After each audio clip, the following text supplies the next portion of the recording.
325장 찬송하십시다. 찬송가 325장입니다.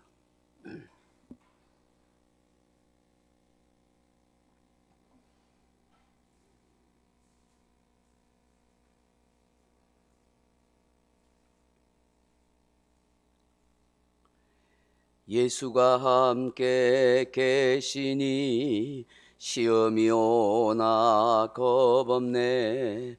기쁨의 끈은 되시는 예수를 위해 삽시다.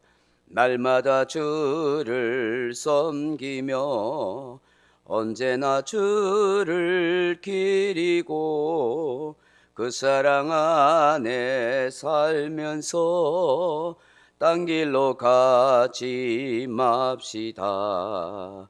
이 세상 사는 동안에 주 이름 전파하면서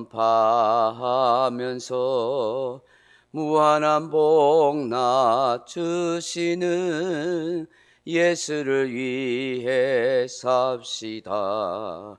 날마다 주를 섬기며 언제나 주를 기리고 그 사랑 안에 살면서 딴 길로 가지 맙시다. 이 세상 친구 없어도 예수는 나의 친구니 불의한 일을 버리고 예수를 위해 삽시다. 날마다 주를 섬기며 언제나 주를 기리고 그 사랑 안에 살면서 딴 길로 가지 맙시다. 주께서 심판하실 때 잘했다 칭찬하리니 이러한 상급 받도록 예수를 위해 삽시다. 날마다 주를 섬기며 언제나 주를 기리고 그 사랑 안에 살면서 딴 길로 가지 맙시다. 아멘. 하나님 말씀은 로마서 3장 13절로 15절 말씀을 같이 읽겠습니다. 로마서 3장 13절에서 15절 말씀입니다. 그들의 목구멍은 열린 무덤이요 그 혀로는 속임을 일삼으며 그 입술에는 독사의 독이 있고 그 입에는 저주와 악독이 가득하고 그 발은 피 흘리는데 빠른지라. 아멘. 사랑하는 성도 여러분, 오늘 본문은 사도 바울이 타락하고 부패한 인간성, 인간의 마음 상태를 비유적으로 말씀하고 있습니다. 즉 하나님을 두려워하지 않는 사람들의 특징에 대해서 지적하고 있습니다. 그 첫째가 목구멍은 열린 무덤이다, 그렇게 말씀합니다. 여러분, 목구멍이 열린 무덤이라 하는 것이 무슨 뜻일까요? 한마디로 탐욕이 가득 찬 인생이다, 그런 뜻입니다. 여러분, 이스라엘 나라는 우리나라와 달리 돌무덤으로 되어 있습니다. 굴을 파서 무덤을 만들어 그 속에 사람을 넣습니다. 근데 그 무덤이 조그마한 무덤이 아니라 돌무덤이 사람이 서서 드나들 수 있을 정도로 큰 굴로 되어 있습니다. 그 굴 입구를 돌로 막아 놓아 있는 것입니다.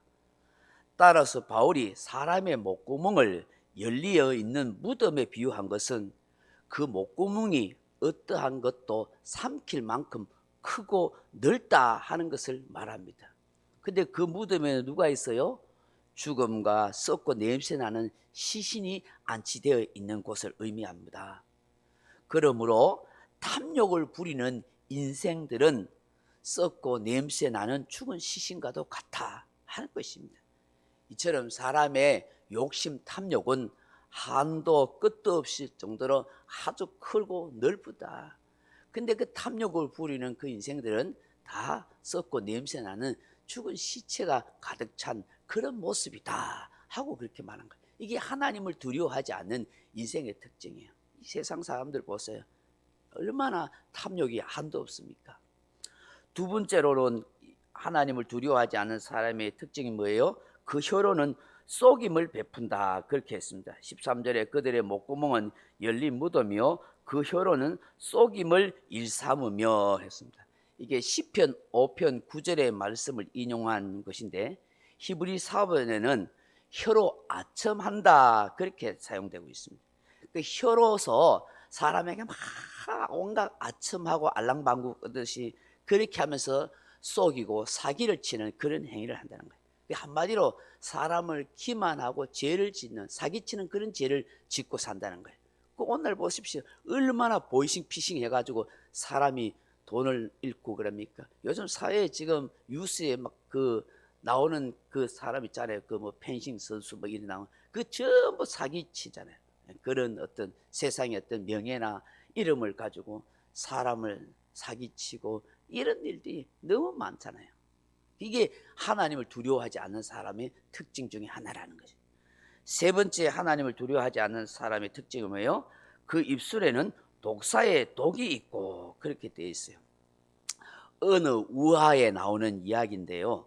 어떤 사나이가 길을 걷다가 보니까 땅 위에 좀 이상하게 사과 모양으로 생긴 것이 하나 떡 그 길가에 놓여 있더래요. 그래 가다가 그 앞에 놓여 있으니까 발로 툭 찼대요. 그러니까 그 사과 모양의 그 이런 그 사과 같은 것이 갑자기 두 배로 툭 커지더라는 거예요. 이게 뭐 이래 희한하네 싶어가지고 또 발로 툭 차니까 또 배로 툭 커지더라는 거예요. 희한하네 신기하네. 그래가지고 가지고 있던 짝대리가 그 사과 모양의 그 사과를 탁 때리니까 더 커지더라는 거예요. 그래가지고 열받아가지고 또 때리니까 배로 조금 커지더래요. 나중에는 이 사람이 가는 길을 막을 만큼 크게 되어버리더라는 거예요. 이야, 뭐 이런 게 다 있나 싶어가 있으니까 갑자기 신이 나타나더니만은 야, 이 사람아, 이것은 뭐야 말싸움이란 이름의 사과야 하고 그렇게 이야기해요. 말싸움이라는 이름의 사과라는 거예요. 상대하지 않으면 처음 그대로 있지만 맞서기만 하면 자꾸만 커지는 이상한 사과란 말이야 하고 그렇게 하더라는 거예요. 이 말싸움이 바로 그렇대요. 사람하고 말싸움 하면은 그게 말싸움 안 하면은 가만히 있지만 말싸움을 하면 할수록 점점 사람의 감정이 커져가지고 감당할 수 없을 만큼 커진다. 그 아예 상종하지 않고 상종하지 않고 말싸움하지 않는 게 낫다 하는 그런 어떤 우화의 이야기예요. 여러분 오늘 그 입술에 독이 있다는 게 무슨 뜻이겠어요? 한마디로 해서 서로 말싸움함으로 서로 독을 품어서 죽인다는 그 얘기예요. 이 세상 사람들 보세요. 서로 말싸움해서 서로 살겠어요. 정치꾼들도 서로 말싸움하니까 서로 망하는 거예요. 때로는 그럴듯한 말을 하지만 사람을 죽이는 그런 입술의 말을 하는 사람이 얼마나 많은지 몰라요. 사람의 말을 통해서 상대방과 소통을 하고 서로 유익을 주고 덕을 끼쳐 사람을 살리는 말을 해야 되지. 하나님께서 우리 입술에 말을 주시고 그래 한 것은 사람을 살리라고 주시는 말이었는데 타락하고 부패한 인생은 사람을 죽이는 독이 나오는 말을 하더라는 것입니다. 이것이 부패한 인간의 특성이고 그렇다는 거예요. 오늘 우리 예수 믿는 사람은 어떤가요? 독이 되는 말을 합니까? 약이 되는 말을 합니까? 참 많이 우리가 반성하고 회개하고 고쳐야 하는 말이야. 사람을 살리는 말을 해야겠죠. 그래야 나라뿐만 아니라 가정도 교회도 다 화평이 넘치고 복이 되는 거예요. 네 번째로 14절 같이 읽어봅니다. 그 입에는 저주와 악독이 가득하고 계속해서 혀와 입술과 입으로 짓는 죄에 대해서 말씀합니다. 잠언서에 보면 사람이 입으로 짓는 죄에 대해서 얼마나 많은지 많은 말씀으로 경고하고 있는 걸 봅니다. 타인에 대하여 쉽게 비난과 저주의 말을 퍼붓는 것입니다. 온갖 모욕적인 은사를 하는 것입니다. 그리고 악독한 말로 사람을 죽이는 것입니다.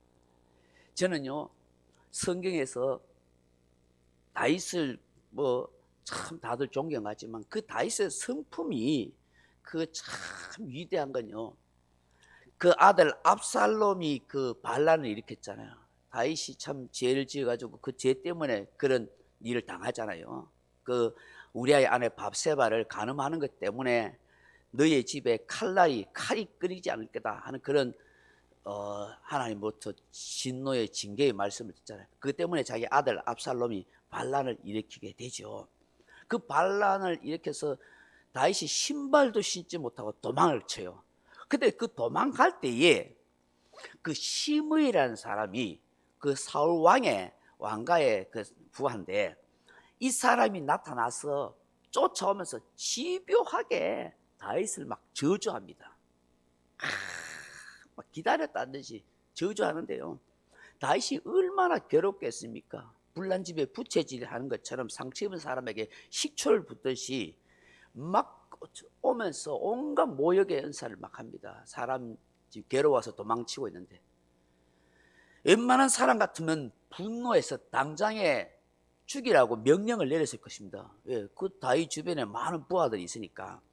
그 참고 가는데 보다 못한 부하 장수가 그 다윗 왕이요, 저 시므이한테가 당장 목을 따버릴까요? 당장 죽일까요? 저런 못된 놈이 그 왕을 저렇게 저주할 수 있습니까? 근데 다윗이요, 그래라 일 안 합니다. 그 도망가면서 저 시므이가 나에게 저런 모욕적인 은사와 저주를 하는 것이 하나님이 그렇게 하는 것이다. 야, 자기의 죄와 잘못. 사람요, 자기 죄와 잘못이 잘 안 보입니다. 다 합리하고 숨기지, 억울하고 말하죠. 그런데 하나님이 그렇게 한 걸로 생각해라. 놔둬라. 하나님이 저 시므이를 통해서, 입을 통해서 나에게 저런 말을 할지 모른다. 놔두라 합니다. 그래가지고 이제 압살롬 반란을 진정시키고 다시 왕가로 돌아갑니다. 예루살렘 성으로 돌아갈 때 이 시므이라는 놈이 또 나타나가지고 아첨합니다. 아이고 왕이여, 내가 실수했습니다. 아이고 용서해 주세요. 어디 이 벼룩도 낯짝이 있지, 어디 그런 소리 하나. 저는 꼴보기 싫어. 저는 더 밉다 하고 죽이라 그 소리 안 합니다. 놔두라 합니다. 나중에 하나님이 알아서 처리할 거라고요. 나중에 그 시므이가 죽습니다. 그 아들 솔로몬 때에 하나님이 다 놔둬야지. 저는 그게요, 너무나 감동스러워. 야, 다윗이 위대하게 인정받는 성품이 그것이구나. 어쩌면 우리 예수님이 말씀하신 것을 실천했는지 몰라. 예수님은 누가복음 6장 28절에 이렇게 말씀하여 너희를 저주하는 자를 위하여 축복하며 너희를 모욕하는 자를 위하여 기도하라. 이게 주님이 우리에게 하시는 말씀입니다. 너를 저주하는 자를 위해 축복하라는 거예요. 너를 모욕하는 자를 위해서 기도해 주라는 거예요. 입술에 죄를 짓지 않고 살았으면 좋겠어요. 다윗처럼, 예수님 말씀처럼 모욕하고 저주하는 자를 위해서 축복 기도해 주는 거예요. 이게 아름다운 신앙의 품성이고 이게 그리스도라는 거예요. 우리 예수님이 그렇게 말씀하는 거예요. 마지막으로 다섯 번째로, 그 발은 피 흘리는 대로 빠른지라, 그렇게 말합니다. 피를 흘린다는 것은 사람을 살인하고 죽이는 걸 말하는 거예요. 사람이요, 사람 죽이는데 얼마나 빠른지 몰라요. 이게 빠른지란 말이 욱세이스라 하는 원문인데 날카롭고 예리하다는 거예요. 사람을 죽이는데 얼마나 사람이 날카롭고 예리한지 몰라요. 전쟁통에서 사람을 빨리 죽여야 상대방을 이길 수 있겠죠.